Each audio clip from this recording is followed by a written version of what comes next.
నమస్తే. తెలంగాణ రాష్ట్రంలోని నిరుద్యోగ యువతకు కాంగ్రెస్ ప్రభుత్వం ఇచ్చిన హామీలను నిలబెట్టుకోలేకపోవడంలో విఫలమైందని మాజీ వైద్య ఆరోగ్య శాఖ మంత్రి BRS MLA T Harish Rao గారు ఆదివారం రోజున మండిపడ్డారు. ప్రభుత్వ ఉద్యోగాల ఆశావాహులపై కాంగ్రెస్ పార్టీ బూటకపు ప్రేమను కురిపించింది. అసెంబ్లీ ఎన్నికలలో వారికి హామీలు ఇచ్చి ఎన్నికల ప్రయోజనాల కోసం వాడుకుంటుందని, ప్రభుత్వంలోకి వచ్చిన తర్వాత పాత పార్టీ వారిని మోసం చేసిందని హరీష్ రావు గారు అన్నారు. గ్రూప్ ఉద్యోగాల పెంపుతో పాటు ఎన్నికల హామీలను నిలబెట్టుకోవాలని కాంగ్రెస్ ప్రభుత్వాన్ని డిమాండ్ చేస్తూ గత 7 రోజులుగా నిరాహార దీక్ష చేస్తున్న ఓయూ విద్యార్థి మోతీలాల్ నాయక్ ఆరోగ్యాన్ని పరిశీలించేందుకు హరీష్ రావు ఆదివారం రోజున గాంధీ ఆసుపత్రిని సందర్శించారు. నాయక్ నిరాహార దీక్ష విరమించేలా ఒప్పించేందుకు ప్రయత్నాలు జరిగిన రాష్ట్ర ప్రభుత్వము నిరుద్యోగ యువత డిమాండ్లను పరిష్కరించే వరకు కొనసాగించాలని నిర్ణయించినట్లుగా హరీష్ రావు తెలిపారు. మిత్రులందరికీ నమస్కారం. ముఖ్యంగా తమ్ముడు మోతీలాల్ నాయక్ 7 రోజుల నుంచి ఆమరణ నిరాహార దీక్ష చేస్తూ ఉంటే ఈ రాష్ట్ర ప్రభుత్వానికి కనీసం చీమ గుట్టినట్టు కూడా లేకపోవడం చాలా దురదృష్టకరం. మోతీలాల్ నాయక్ను ఈరోజు దీక్ష విరమించాలని బీఆర్ఎస్ పార్టీ పక్షాన మేమందరం కూడా ఆయనను కోరే ప్రయత్నం చేశాం. కానీ మోతీలాల్ నాయక్ మాత్రం ఇది నా ఒక్కరి పోరాటం కాదు, తెలంగాణ రాష్ట్రంలో లక్షలాది మంది నిరుద్యోగుల పక్షాన నేను పోరాటం చేస్తూ ఉన్నాను, ఈ ప్రభుత్వం నిర్ణయం తీసుకునేదాకా కూడా దీక్ష విరమించను అని చెప్పి మోతీలాల్ నాయక్ గారు గట్టిగా చెప్పడం జరిగింది. కానీ మేము ఆయనను పదే పదే కన్విన్స్ చేసే ప్రయత్నం చేశాం. అందరం మీ వెంట ఉంటాం, కలిసి పోరాడదాం, ప్రాణం ముఖ్యం, తల్లిదండ్రులు నీకు లేరు, తండ్రి లేడు, తండ్రి లేని పిల్లడు, నీకు అనేక బాధ్యతలు ఉన్నాయి, దీక్ష విరమించాలని చెప్పి మేము చాలా రకాలుగా మోతీలాల్ నాయక్ను కన్విన్స్ చేసే ప్రయత్నం చేశాం. ఈరోజు ఈ ప్రభుత్వం ఎట్లా తయారైందంటే మొద్దు నిద్రపోతూ ఉంది. ఆ రోజేమో ఎన్నికల ముందు నిరుద్యోగుల మీద కపట ప్రేమ చూపించి నిరుద్యోగులను ఎన్నికల కోసం వాడుకొని ఎన్నికల ముందు హామీలు ఇచ్చి ఇప్పుడు ఎన్నికలై గద్దెనెక్కిన తర్వాత ఆ నిరుద్యోగుల గుండెల మీద తన్నుతా ఉంది రేవంత్ రెడ్డి ప్రభుత్వం. ఓడదాటేదాకా ఓడమల్లప్ప, ఓడదాటినాక బోడమల్లప్ప లెక్క నేటి కాంగ్రెస్ ప్రభుత్వం ఈ పార్టీ యొక్క పరిస్థితి తయారైంది. ఆనాడు నిరుద్యోగుల కోసం మరి ప్రొఫెసర్ కోదండరామ్ గారు కానీ, అదేవిధంగా రియాజ్ కానీ, బల్మూరి వెంకట్ కానీ, మురళీ గారు కానీ, రేవంత్ రెడ్డి గారు, బట్టి విక్రమార్క గారు, వీళ్ళందరూ అశోక్ నగర్లో కోచింగ్ సెంటర్ల చుట్టూ తిరిగారు, బస్సు యాత్రలు చేపించారు. రాహుల్ గాంధీ గారిని కూడా అశోక్ నగర్కి తెచ్చి మాటలు ఇప్పించారు, ప్రామిస్ చేపించారు నిరుద్యోగులకు. మరి ఏమైపోయింది? ఇలా మీకు మాత్రం ఉద్యోగాలు వచ్చినాయి, నిరుద్యోగులకు ఉద్యోగాలు రాలేదు. రేవంత్ రెడ్డికి ఉద్యోగం వచ్చింది, కోదండరామ్ గారికి ఉద్యోగం వస్తూ ఉన్నది, రియాజ్ గారికి ఉద్యోగం వచ్చింది, వెంకట్కు ఉద్యోగం వచ్చింది, మీకు ఉద్యోగాలు వచ్చినాయి, మల్లన్న గారికి వచ్చింది. కానీ నిరుద్యోగ యువతకు మాత్రం ఉద్యోగాలు రాలేదు. ఎందుకు మీ గొంతులు మూగబోయినాయని నేను అడుగుతా ఉన్నా. మన రాహుల్ గాంధీ గారు ఆ రోజు మీరు అశోక్ నగర్కి వచ్చి నిరుద్యోగ యువతకు మాట ఇచ్చారు, మేము 1,00,000 ఉద్యోగాలు 2 లక్షల ఉద్యోగాలు ఏడాదిలోగా నియామకాల ప్రక్రియ పూర్తి చేస్తామన్నారు. 7 నెలలు అయింది, ఇప్పటి వరకు జాబ్ నోటిఫికేషన్ రాలేదు. మేము జాబ్ క్యాలెండర్ ఇస్తామని చెప్పారు, 2 లక్షల ఉద్యోగాలు సంవత్సరంలోగా నింపుతామని చెప్పి ఇవాళ 7 నెలలైనా జాబ్ క్యాలెండర్కు అతిగతి లేదు. రాహుల్ గాంధీ గారికి మా నిరుద్యోగుల బాధలు వినబట్టలేవా అని నేను అడుగుతా ఉన్నా. మా నిరుద్యోగులు ఇవాళ ఆమరణ నిరాహార దీక్ష చేస్తూ ఉంటే, పోరాటాలు చేస్తూ ఉంటే ఎందుకు రాహుల్ గాంధీ గారు పట్టించుకోరు? ఇవాళ ట్విట్టర్లో కూడా మా నిరుద్యోగులు రాహుల్ గాంధీకి ట్యాగ్ చేస్తూ మీ రేవంత్ రెడ్డికి చెప్పండి, ఆనాడు నువ్వు ఇచ్చిన మాట నిలబెట్టుకోండి అని చెప్పి రాహుల్ గాంధీకి ట్విట్టర్లో పోస్టులు చేస్తే కూడా మరి ఆయనకు చూడడం లేదా, కనబడడం లేదా, వినబడడం లేదా అని నేను అడుగుతా ఉన్నా. రాహుల్ గాంధీ గారు ఇప్పటికైనా చొరవ చూపి ఆనాడు అశోక్ నగర్లో నిరుద్యోగ యువతకు ఇచ్చిన మాట నిలబెట్టుకోవాలని రేవంత్ రెడ్డి ప్రభుత్వానికి డైరెక్షన్ ఇచ్చి ఇచ్చిన హామీలన్నీ నిలబెట్టుకోవాలని చెప్పి నేను రాహుల్ గాంధీ గారిని డిమాండ్ చేస్తా ఉన్నా. రేవంత్ రెడ్డి గారు ఆ రోజు రెచ్చగొట్టే ఉపన్యాసాలు ఇచ్చావు. నువ్వు అశోక్ నగర్కి వచ్చి మాట్లాడినావు, పబ్లిక్ మీటింగుల్లో మాట్లాడినావు. నిరుద్యోగ యువతను గ్రామాల్లోకి వెళ్ళి మీరు మాకు ఓట్లు వేయించండి, మేము రాగానే చిటికెట్లో ఒక్క చిటికేసి మీ పని చేపిస్తాను, ఒక్క సంతకంతో మీ పని చేపిస్తాను. ఏమైంది నీ సంతకం? ఏమైంది నీ చిటిక? ఎందుకు నిరుద్యోగుల యొక్క సమస్యలు పరిష్కరించడం లేదు? వాళ్ళు ఏమడుగుతున్నారు? ఏమైనా గొంతెమ్మ కోరికలు అడుగుతున్నారా? ఆనాడు మీరు అశోక్ నగర్కి వచ్చి ఆనాడు ఎన్నికల ప్రచారంలో మీరు ఏ హామీలు ఇచ్చారో ఆ హామీలు అమలు చేయమని అడుగుతున్నారు తప్ప కొత్త కోరికలు కోరడం లేదు, గొంతెమ్మ కోరికలు అసలే కోరడం లేదు. ఆ రోజు మీరే చెప్పారు మీరు జాబ్ క్యాలెండర్ ఇస్తామని.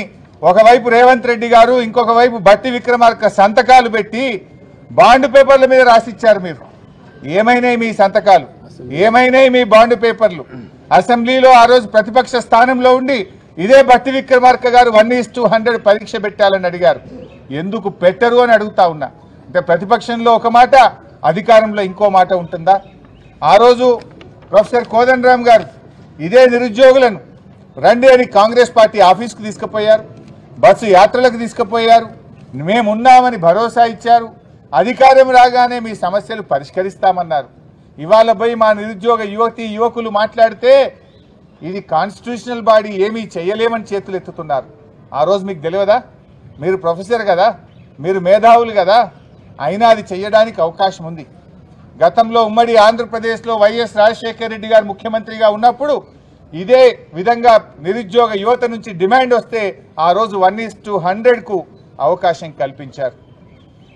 విడిపోయిన ఆంధ్రప్రదేశ్ రాష్ట్రంలో మొన్నటిదాకా ఉన్న జగన్మోహన్ రెడ్డి గారి ప్రభుత్వం కూడా 1:100 అక్కడ నిరుద్యోగ యువత డిమాండ్ మేరకు మరి నోటిఫికేషన్ ఇచ్చిన తర్వాత కూడా వారు కూడా అక్కడ చేయడం జరిగింది.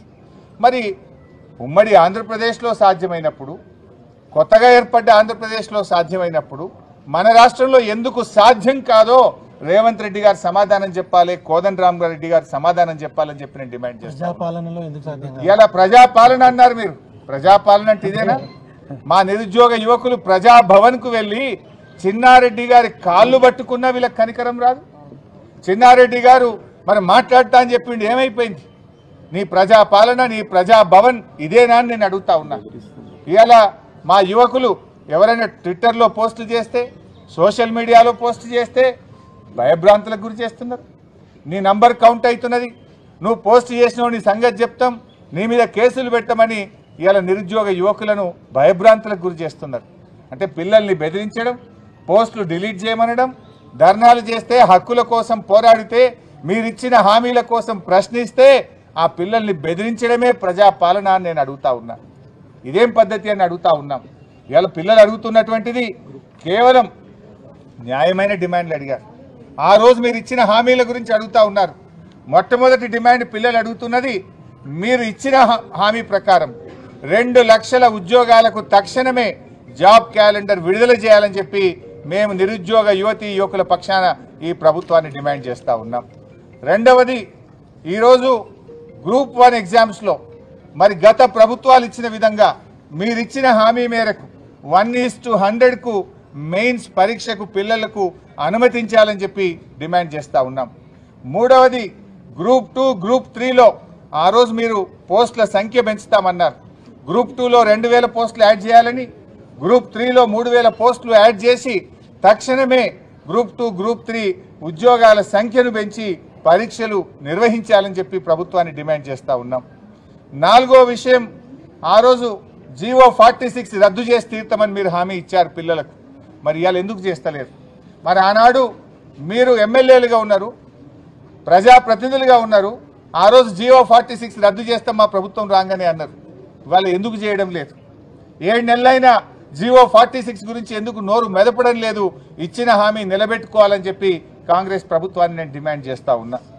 అదేవిధంగా డిఎస్సి, మీరు ఆ రోజు 25,000 ఉపాధ్యాయ ఉద్యోగాలు ఖాళీగా ఉన్నాయి. మేము రాగానే 25,000 ఉపాధ్యాయ ఉద్యోగాలతో మెగా డిఎస్సికి నోటిఫికేషన్ ఇస్తామన్నారు. ఎందుకు మరి 11,000 ఇచ్చారు? ఇచ్చిన మాట ప్రకారంగా మరో 14,000 ఉద్యోగాలు పెంచి ఆ 25,000 ఉద్యోగాలు ఉపాధ్యాయ ఉద్యోగాలను భర్తీ చేయాలని చెప్పి నేను ప్రభుత్వాన్ని డిమాండ్ చేస్తూ ఉన్నా.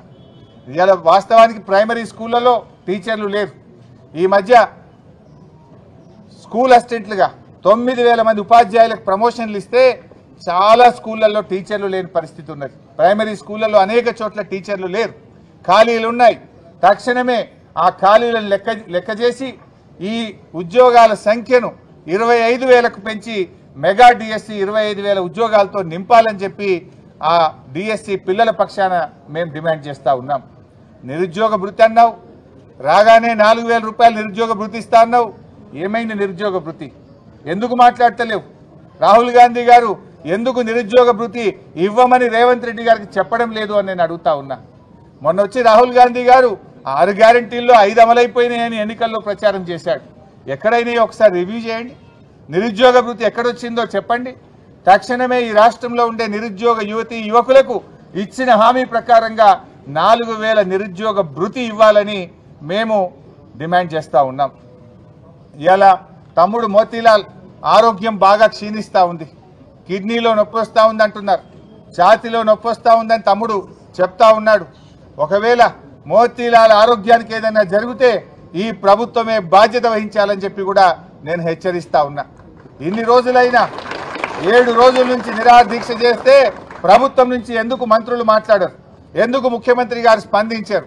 ఏమైంది? ఆనాడు ఉద్యమాలని చెప్పి ఈ పిల్లల్ని ఎన్నికల్లో వాడుకున్నటువంటి మేధావులు నాయకులు ఇవాళ ఎక్కడ పోయిందో అని నేను అడుగుతా ఉన్నా. మోతీలాల్ ఆరోగ్యం మీకు పట్టదా? మోతీలాల్కి ఏదైనా జరిగితే ఎవరు బాధ్యత వహించాలి? ఎందుకు మీరు ప్రభుత్వం తరఫున కనీసం వచ్చి ఈ యువతులతో చర్చలు జరిపి వాళ్ళ న్యాయమైన కోరికలను ఎందుకు పరిష్కరించరు అని నేను అడుగుతా ఉన్నా. ఇప్పటికైనా ముఖ్యమంత్రి గారు స్వయంగా వచ్చి మోతీలాల్ నాయక్తో మీరు మాట్లాడాలి, వాళ్ళ సమస్యలు పరిష్కరించండి. వాళ్ళు అడుగుతున్నాయి న్యాయబద్ధమైనటువంటివి. మీరు ఆనాడు హామీలు ఇచ్చినే. నేను అడుగుతాను, రాహుల్ గాంధీ గారు మీరే కదా ఆనాడు అశోక్ నగర్ లైబ్రరీకి వచ్చింది. అశోక్ నగర్ లైబ్రరీకి వచ్చి ఆ రోజు మీరు చాలా ప్రేమ ఒలకపోసినారు, నిరుద్యోగులకు ఎంతో మాట ఇచ్చారు, నమ్మబలికారు. మరి ఆనాడు అశోక్ నగర్ లైబ్రరీకి వచ్చి నిరుద్యోగుల ఓట్లు కావాలని నిరుద్యోగులను ఎన్నికల్లో వాడుకున్న రాహుల్ గాంధీ గారికి ఈరోజు కనీసం ఒక్క మాట రేవంత్ రెడ్డి గారికి చెప్పడానికి సమయం దొరకలేదా? ఈ నిరుద్యోగుల కష్టాలు మీకు వినబడతలేవా అని నేను అడుగుతా ఉన్నా. ఆనాడు మాత్రం మీరు తిరుగుతారు, అశోక్ నగర్ లైబ్రరీకి వస్తారు, ఛాయలు తాగుతారు, అశోక్ నగర్లో మన కోచింగ్ సెంటర్ల చుట్టూ తిరుగుతారు, జిల్లాలో లైబ్రరీల చుట్టూ తిరుగుతారు, బస్సులు ఇచ్చి బస్సు యాత్ర చేపించి ఓట్లు డబ్బలేయించుకుంటారు. ఇవాళ గద్దెనెక్కిన తర్వాత గుండెల మీద దంతరా? ఇదేనా మీ నీతి? ఇదేనా మీ ప్రభుత్వ పనితీరు? ప్రజాపాలన అంటే ఇదేనా? పిల్లల్ని బెదిరించడం, ఇచ్చిన హామీలు మర్చిపోవడం, ఎవరైనా ప్రశ్నిస్తే వాళ్ళ మీద అక్రమంగా కేసులు పెట్టడం. ఇవాళ దయచేసి ఇప్పటికైనా ఇవి మానుకోండి, ఇచ్చిన హామీలు నిలబెట్టుకోండి. తక్షణమే ముఖ్యమంత్రి గారు, ఈ రాష్ట్ర ప్రభుత్వం ఈ నిరుద్యోగ యువతీ యువకులతో చర్చలు జరిపి ఇచ్చిన హామీలు అమలు చేయాలని చెప్పి మేము డిమాండ్ చేస్తూ ఉన్నాం. రేపు అసెంబ్లీ సమావేశాలు ఎప్పుడు ప్రారంభమైనా ఈ ప్రభుత్వం మీద ఒత్తిడి తెస్తాం, అసెంబ్లీని స్తంభింపజేస్తాం. నిరుద్యోగ యువతీ యువకులకు ఇచ్చిన మాట నిలబెట్టుకునేదాకా ఎంతవరకైనా తెగించి బీఆర్ఎస్ పార్టీ ఈ నిరుద్యోగ యువతీ యువకుల పక్షాన నిలబడుతుంది.